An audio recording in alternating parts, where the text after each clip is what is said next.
Olá pessoal, meu nome é Rogério, sejam bem-vindos e é um prazer tê-los aqui no canal. O assunto que quero tratar aqui, sei que vai escandalizar os ouvidos de muitos colegas, mas não posso me calar diante desse assunto que é importantíssimo para a nossa tão jovem e sonhada democracia. Tenho deparado na mídia que uma parcela do povo está pedindo a volta da ditadura militar. Lamentável, mais lamentável ainda é ver trabalhadores defendendo a ditadura militar, acreditando que o simples fato do sujeito estar com uma arma na cintura, ele merece o status de defensor da ética e moral do país. Não tem lógica isso. Importante dizer para essas pessoas que tal pleito, a volta da ditadura militar, carece de conhecimento da nossa história recente, como foi o golpe de 1964. Pois secularmente o povo sempre foi estigmatizado e teve um lugar subalterno na política, totalmente alijados de direitos. Recentemente, com muitas lutas advindas de sangue e mortes, conquistamos a democracia e direitos humanitários. Daí eis que surgem alguns do povo com toda uma postura, a meu ver, de estupor vegetativo, aclamando a volta da ditadura militar. Esses senhores que querem a volta da ditadura argumentam dizendo que na época da ditadura não havia corrupção. Então eu digo, havia sim corrupção, mas como também havia censura, muitos escândalos sequer chegavam aos jornais, pois o jornal não podia noticiar nada que denegrisse a imagem do governo. E se o jornalista denunciasse a corrupção, ele era preso e poderia até morrer. Assim como aconteceu com muitos jornalistas que foram presos e morreram.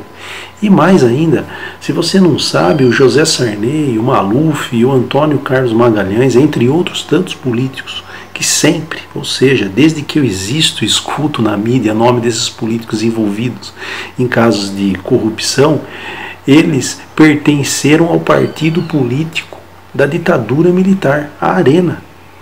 Então você acha que o Maluf e o Sarney, que são acusados de casos gravíssimos de corrupção, nunca praticaram corrupção na época da ditadura?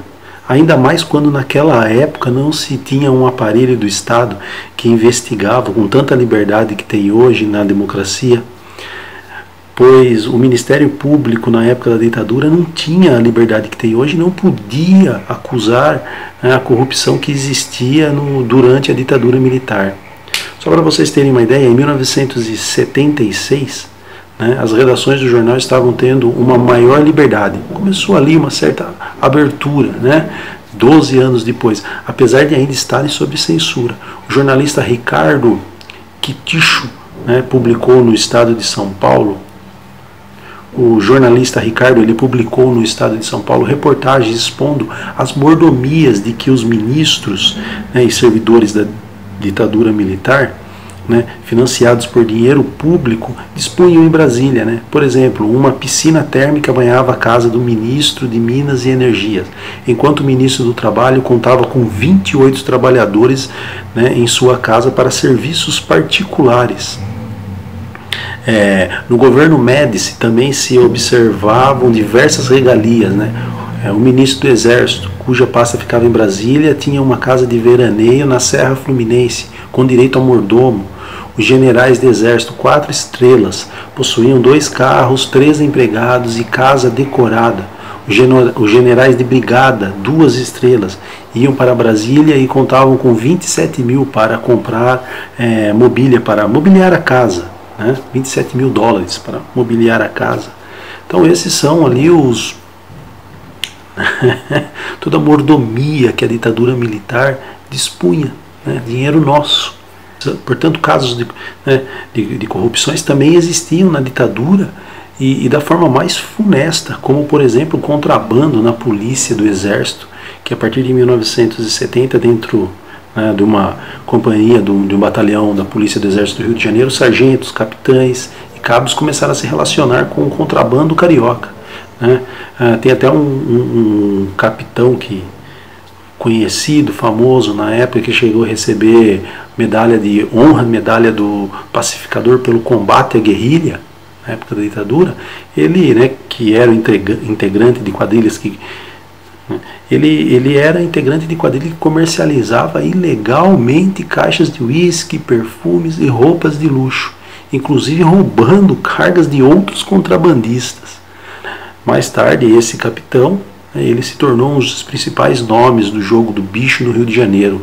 Ganhou fama também no meio do samba carioca, ele foi patrono da Vila Isabel. Paulo Maluf, que era político que pertencia à ditadura militar, 2 anos antes de assumir o Estado, em 1979, ele foi acusado de corrupção no caso conhecido como Lutifala, empresa têxtil de sua mulher Silvia, que recebeu empréstimos do BNDE, Banco Nacional de Desenvolvimento, enquanto estava em processo de falência, E as denúncias também envolviam o ministro do Planejamento, Reis Veloso, que negou as irregularidades e terminou sem punições. O famoso Delfim Neto, acusado de vários casos de corrupções durante a ditadura militar, com denúncias feitas pela Folha de São Paulo de dezembro de 1982, apontou que o Grupo Delfim, empresa privada de crédito imobiliário, foi beneficiado pelo governo por meio do Banco Nacional de Habitação, ao obter 70 bilhões para abater parte de 82 milhões. Bom, enfim, como vocês podem ver, durante a ditadura militar também haviam diversas corrupções, só que não podia ser noticiado, Portanto, na democracia é mais fácil saber quem é corrupto. O sistema judiciário, o Ministério Público, bem como a Polícia Federal, a Polícia Civil, tem mais independência para investigar casos de corrupção do governo. Na democracia, a imprensa pode investigar livremente casos de corrupção e o cidadão também fica assegurado o direito de fazer acusação. Fatos que na ditadura jamais era possível fazer isso, e como foi dito, quem acusasse ou apresentasse algum escândalo do governo era preso ou morria e era chamado de subversivo. Outro argumento da ditadura militar que eu escuto é que o Brasil cresceu economicamente de forma extraordinária na época da ditadura militar. Só para lembrar, na época da ditadura militar, o então polêmico ministro da Fazenda Delfim Neto disse: é preciso fazer o bolo crescer para depois dividi-lo. É verdade, o Brasil cresceu na época da ditadura militar, porém a desigualdade social aumentou, pois houve o milagre brasileiro, mas poucos comeram fatias desse bolo. Como disse, a desigualdade durante esse período só aumentou. Os 10% mais ricos, que tinham 38% da renda em 1960, chegaram a 51% da renda em 1980. Logo, os ricos ficaram mais ricos. Já os mais pobres, que tinham 17% da renda nacional em 1960, caíram para 12% 2 décadas depois. Portanto, os pobres ficaram mais pobres ainda. Desta forma, na ditadura, houve um aumento das desigualdades sociais. Isso levou o país ao topo do ranking mundial, do país que tem a maior desigualdade, dos países que tem a maior desigualdade do mundo. Logo, é muito triste ver pessoas defendendo a ditadura, e mais triste ainda se for trabalhador, pois a usurpação que a ditadura cometeu com os trabalhadores foi de um abuso sem tamanho. Ela tratou os trabalhadores pobres como um cidadão de categoria inferior do Estado, inferiorizou e manipulou o trabalhador, pois, só para lembrar, o salário mínimo foi estipulado por Getúlio Vargas em 1940, e um mês antes do golpe, em 1964, o salário mínimo tinha alcançado um de seus valores reais mais altos. E cabe lembrar que a ditadura militar durou 21 anos e o salário mínimo foi corroído propositalmente e perdeu, em termos reais, mais de 80% do seu valor. Na época da ditadura militar, o economista do governo mais proeminente era o Delfim Neto, e proclamou o arrojo salarial. Sabe o que foi isso? O arrojo salarial, que para controlar a inflação do país, a ditadura militar resolvia congelar o salário mínimo. Assim, os trabalhadores também não tinham aumento do salário. E logo, os salários congelados, a classe trabalhadora tinha menos dinheiro e consumia menos. Diante desse arrojo salarial, para os militares, isso controlava a inflação. Vejam que absurdo e que usurpação que a ditadura militar fez com os trabalhadores, pois era desta forma que se combatia a inflação na época da ditadura.